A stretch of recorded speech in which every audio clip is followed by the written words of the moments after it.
Bismillahirrahmanirrahim. Assalamualaikum warahmatullahi wabarakatuh. Waalaikumsalam warahmatullahi wabarakatuh. Alhamdulillahirabbil alamin.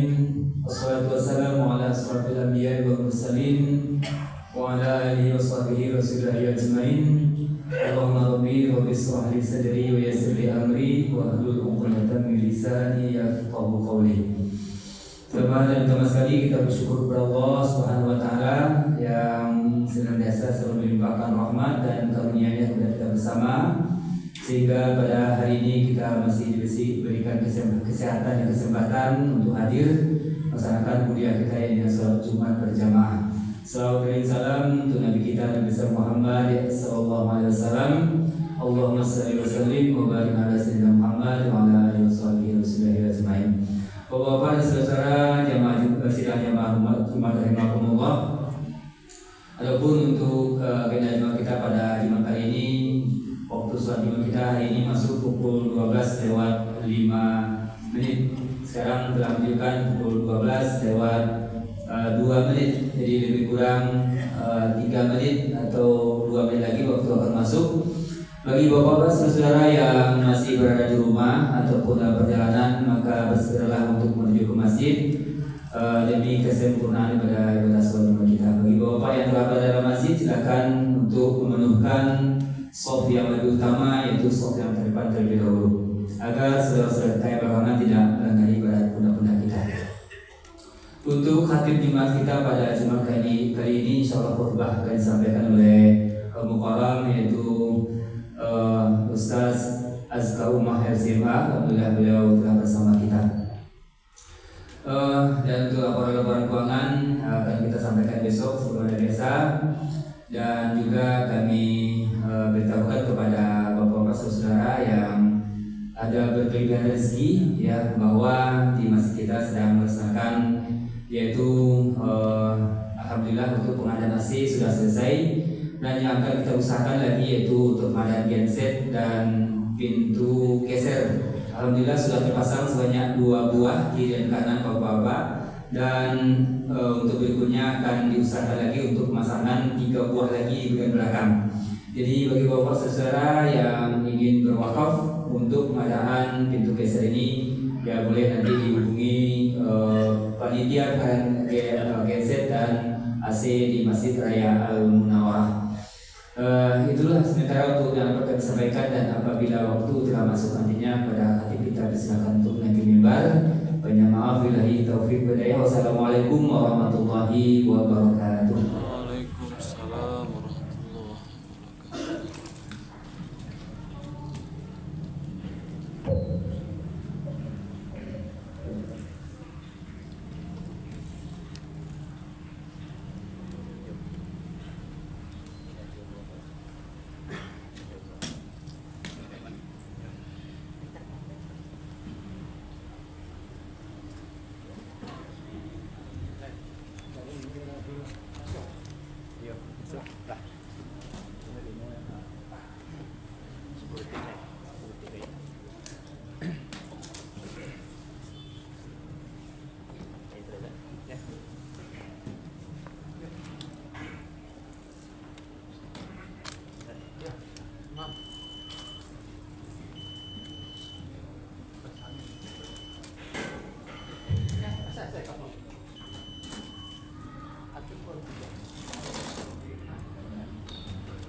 Assalamualaikum warahmatullahi wabarakatuh. Waalaikumsalam warahmatullahi wabarakatuh.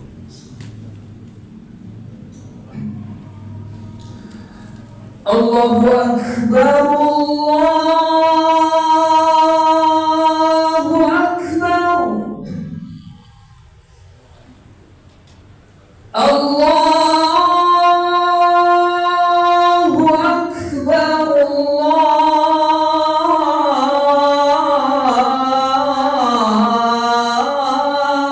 Allahu Akbar. Asyhadu an la ilaha illallah.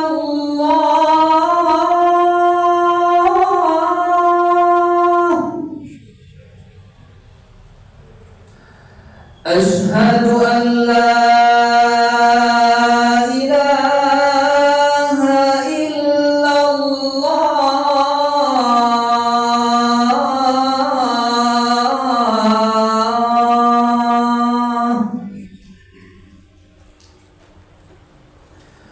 أشهد أن محمدا رسول الله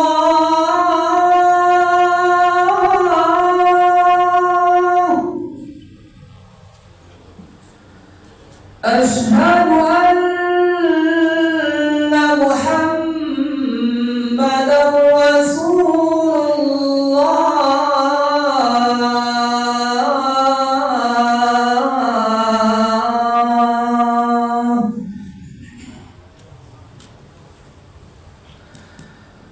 حي على الصلاة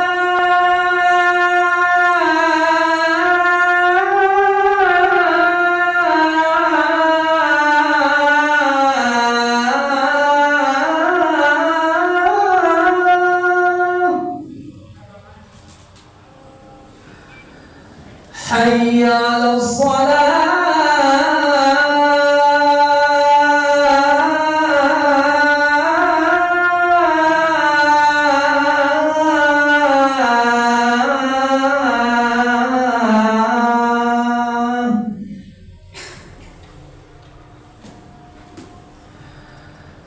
حي على الفلاح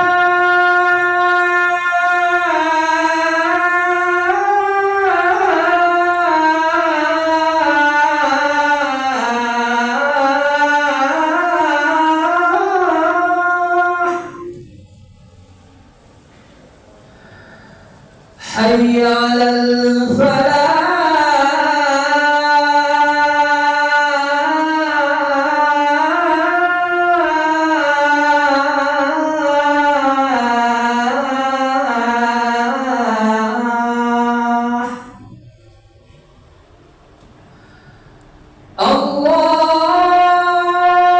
الله أكبر الله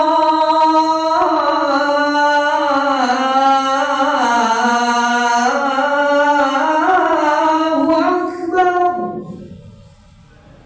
لا إله إلا الله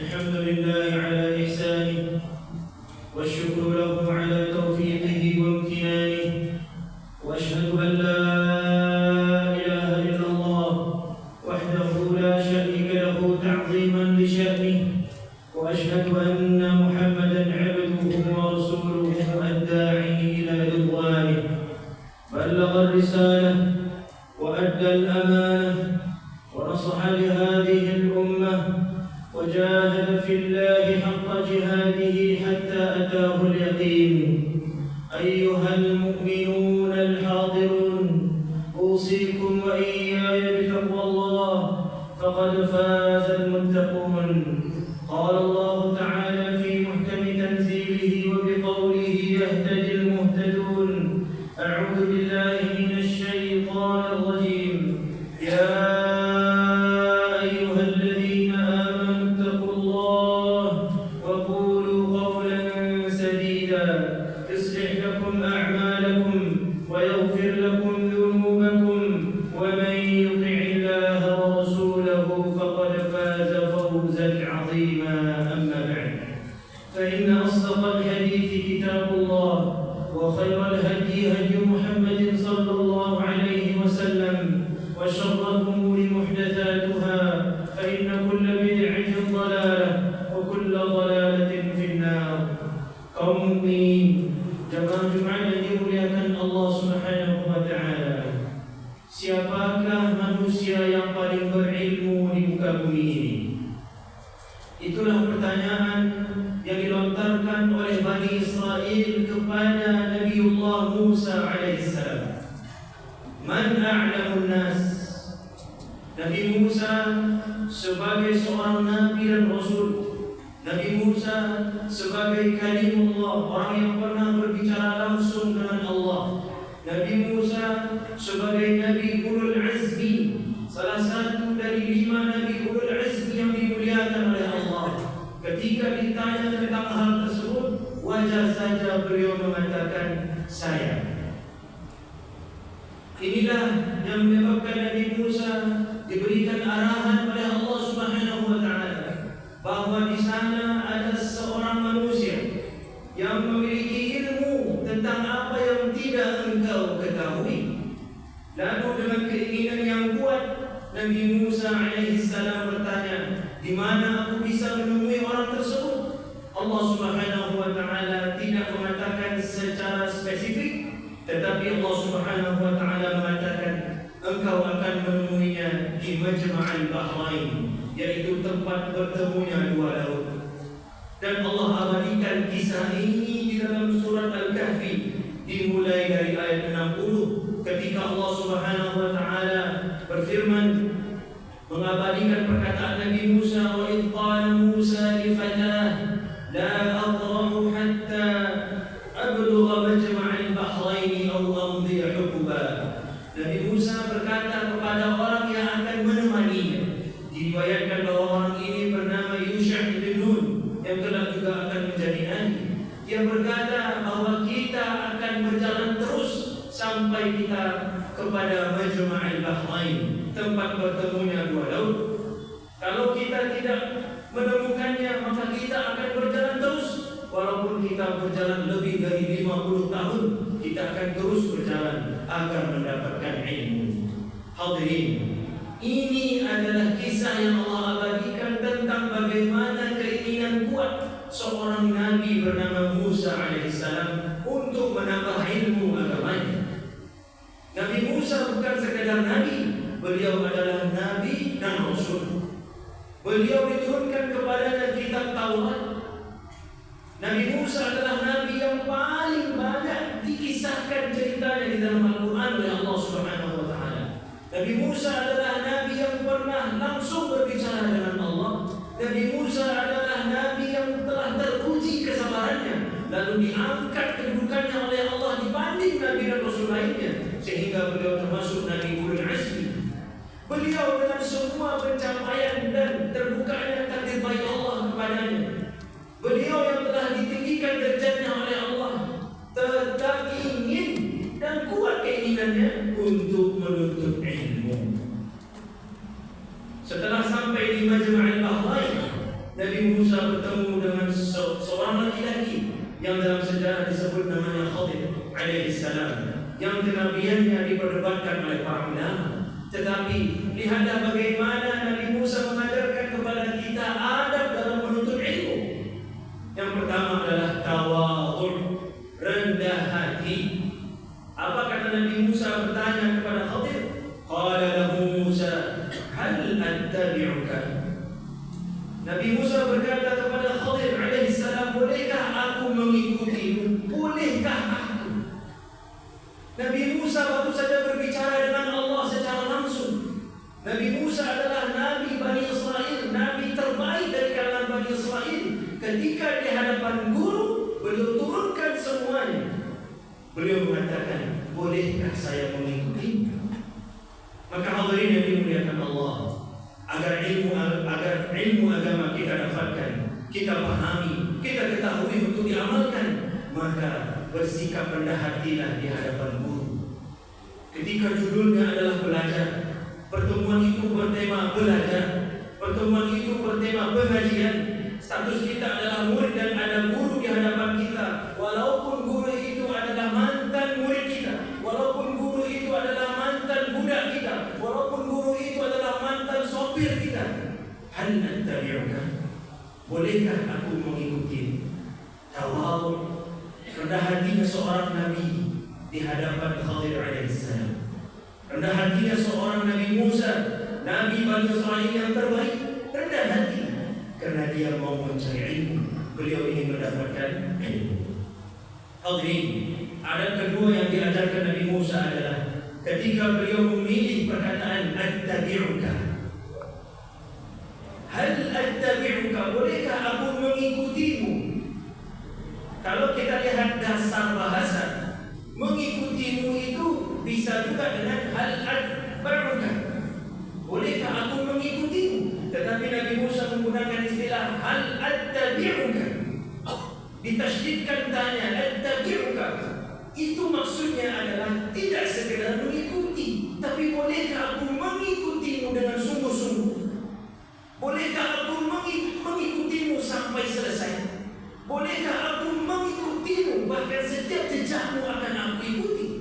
Kerana Nabi Musa tidak mengatakan hal atba'uka, tetapi Nabi Musa mengatakan hal attabi'uka. Setelah beliau memperlihatkan ketawaduan, beliau perlihatkan kesungguhan. Ilmu mustahil didapatkan dengan main-main saja. Kerana agama kita bukanlah agama tertawa sana sini, bukanlah agama hahaha. Agama kita adalah agama yang dibangun atas perjuangan dan ilmu pengetahuan. Mustahil sempurna amal seseorang kalau dia tidak berilmu. Maka hadirin dimuliakan Allah, inilah dua adab pertama yang dilihat oleh Nabi Musa. Yang pertama adalah tawadhu di hadapan guru, yang kedua adalah memperlihatkan kesungguhan untuk menuntut ilmu, terutama ilmu agama. Aqulu qouli hadza wa astaghfirullah li wa lakum wa lisa'iril muslimin wal muslimat wal mu'minin wal mu'minat fastaghfiruh innahu kana ghaffara.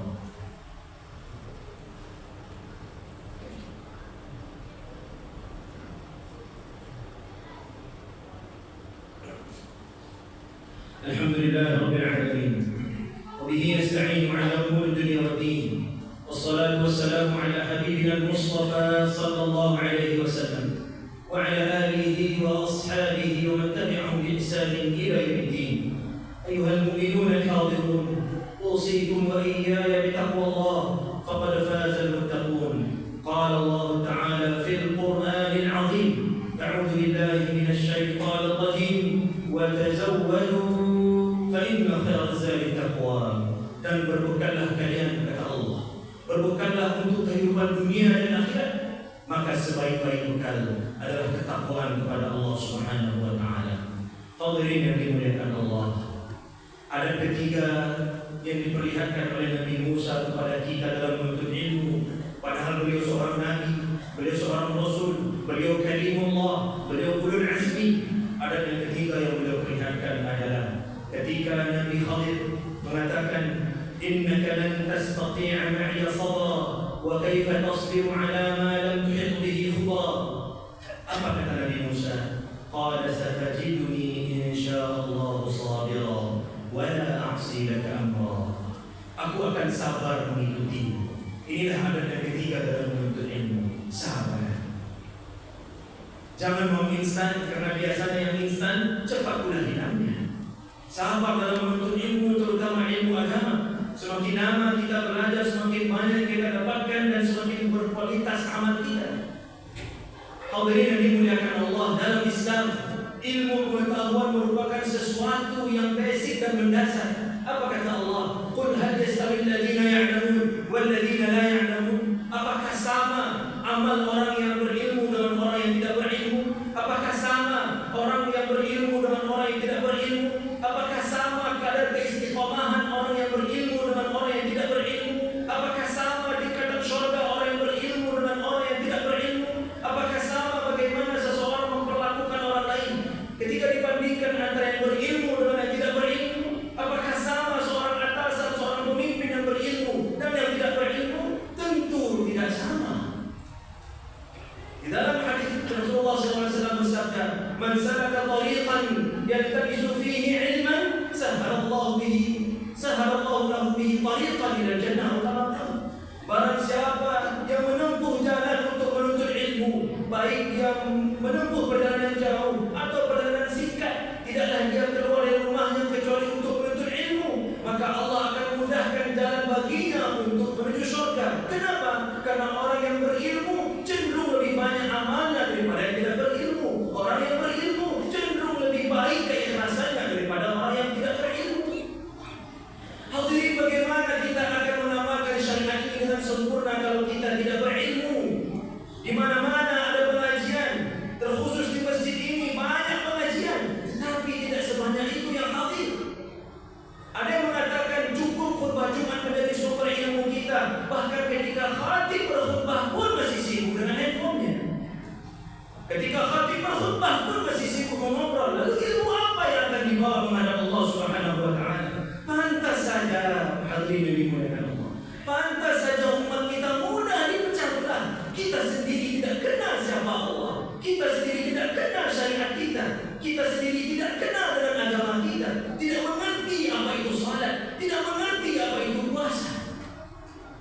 Karena hadirin yang dimuliakan Allah, kita patuhi sabda Rasulullah SAW, utlubul ilma minal mahdi ilal lahdi.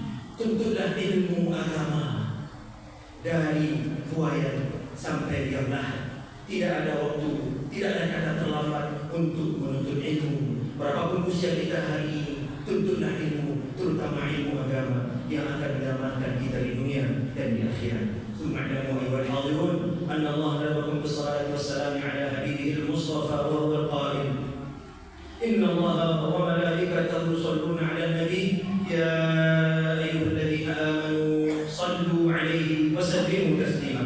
اللهم صل على محمد في الأولين وصل على محمد في الآخرين وصل على محمد في الملأ الأعلى إلى يوم الدين. وارض اللهم عن ساداتنا خلفاء الراشدين أبي بكر وعمر وعثمان وعلي وعن الصحابة أجمعين وعن التابعين وتابعيهم بإحسان إلى يوم الدين وأن معهم بمنك وكرمك يا أرحم الراحمين. اللهم اغفر للمسلمين والمسلمات والمؤمنين والمؤمنات الأحياء منهم والأموات إنك أنت السميع القريب مجيب الدعوات ويا قاضي الحاجات. ربنا ظلمنا أنفسنا وإن لم تغفر لنا وترحمنا لنكونن من الخاسرين. اللهم انصر إخواننا المجاهدين المستضعفين المرابطين في فلسطين. اللهم انصرهم ولا تنصر عليهم يا ذا الجلال والعزة. انصر إخواننا المجاهدين في غزة. اللهم انصرهم ولا تنصر عليهم. اللهم وحد صفوفهم واجمع كلمتهم على الحق يا رب العالمين. اللهم اشف مرضاهم ومرضى المسلمين وارحم موتاهم وتقبل شهداءهم. اللهم عليك باليهود الغاصبين. اللهم عليك بالصهاينة المعتدين. اللهم عليك بإسرائيل. اللهم عليك بأمريكا. اللهم عليك بنتنياهو. اللهم عليك بهم فإنهم لا يعجزونك. اللهم شتت شملهم. اللهم شتت شملهم ودمر جمعهم وزلزل الأرض من تحت أقدامهم. اللهم لا ترفع لهم راية ولا تحقق لهم غاية واجعلهم لمن خلفهم آية. اللهم صيبا نافعا. اللهم صيبا نافعا.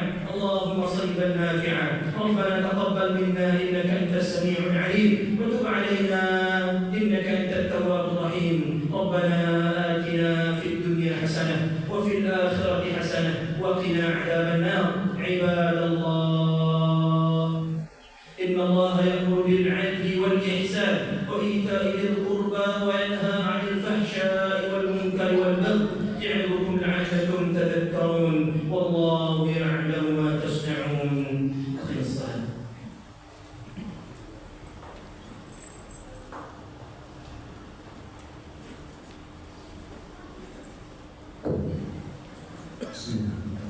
الله أكبر الله أكبر أشهد أن لا إله إلا الله أشهد أن محمدا رسول الله. حي على الصلاة حي على الفلاح قد قامت الصلاة قد قامت الصلاة. الله أكبر الله أكبر لا إله إلا الله. استووا اعتدلوا سووا صفوفكم والراس. Mari kita berusaha rapikan dan kita rapatkan saf. Adik-adik dan anak kami di belakang, mari ikuti solat dengan baik dan benar.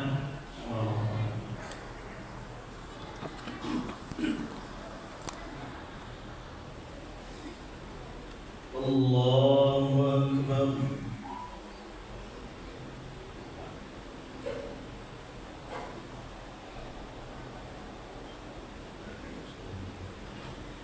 Alhamdulillahi Rabbil Alamin.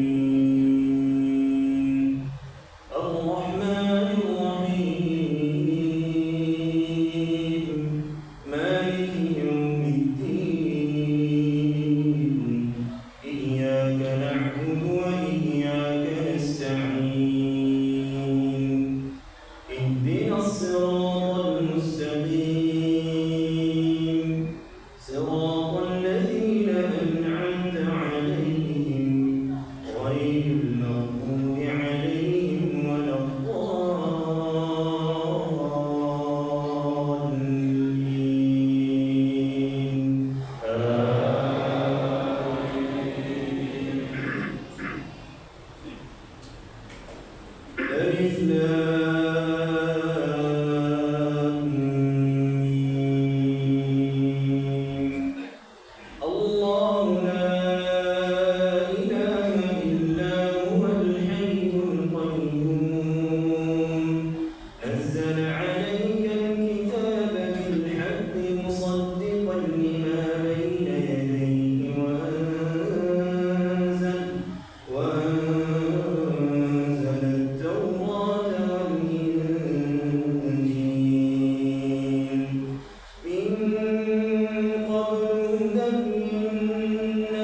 فأما الذين في قلوبهم زيغ فيتبعون ما تشابه منه ابتغاء الفتنة وابتغاء تأويله وما يعلم تأويله إلا الله والراسخون في العلم يقولون آمنا به كل من عند ربنا وما يذكر إلا أولو الألباب. الله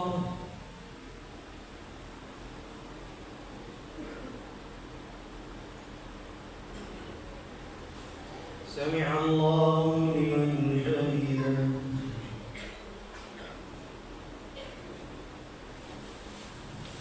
الله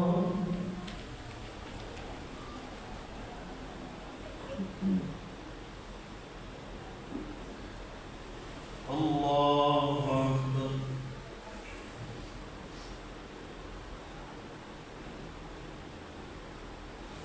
الله أكبر.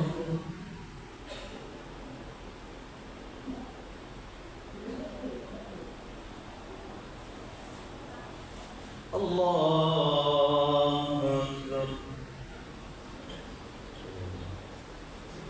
الحمد لله رب العالمين الرحمن الرحيم مالك يوم الدين إياك نعبد وإياك نستعين اهدنا الصراط المستقيم صراط الذين أنعمت عليهم غير المغضوب عليهم ولا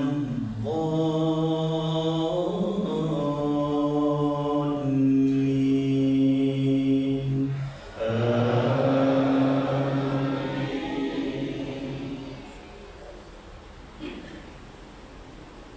ربنا لا تزغ قلوبنا بعد إذ هديتنا وهب لنا من لدنك رحمة إنك أنت الوهاب.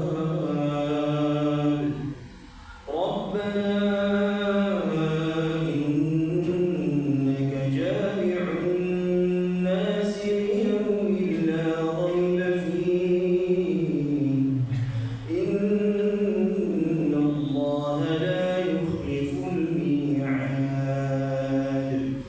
إن الذين كفروا لن تغني عنهم أموالهم ولا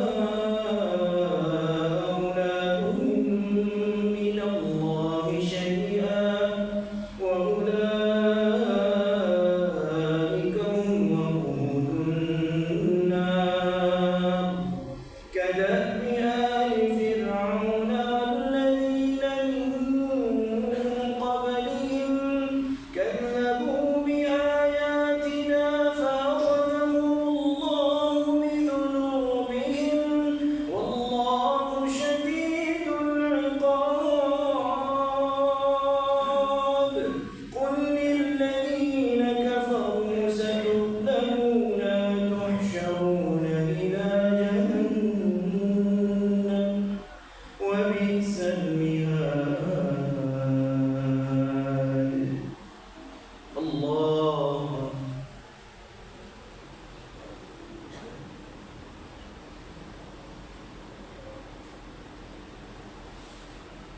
سمع الله لمن حمده.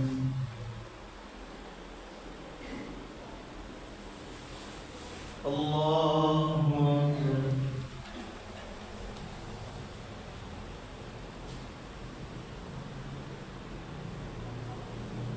الله أكبر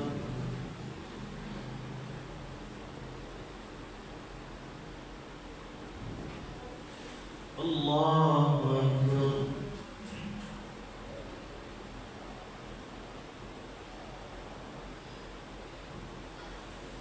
الله أكبر